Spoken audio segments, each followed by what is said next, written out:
families need to make the best choice for their individual family circumstances as possible, which is why one of our most important programs we do throughout the year is our school and children's programming fair, where we have 40 schools, public, private, charter, and early childhood education programs all together in one big cafeteria, and parents can come and get to know very quickly, these are the principals, these are, some of the PTO leaders, maybe some of the teachers, maybe some of the parents, and they can choose the best fit for their kid. My first exposure after I bought my house, I closed October 31st, 2014. The next weekend was the DBFA school fair, and I knew nothing about DBFA. I knew nothing about being a parent.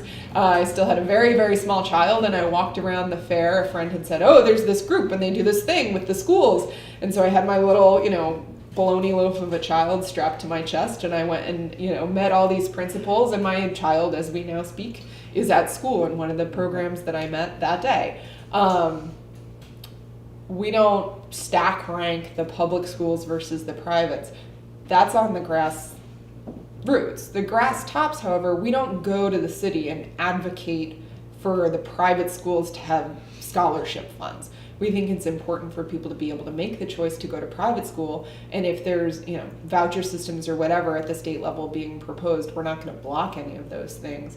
But because our interest is in transforming the city to make sure that families can stay and families are supported and families have the resources that they need at the grass tops level, we're not going to advocate for private school funding. We are going to advocate and never ever stop advocating to make sure that the public schools are well funded.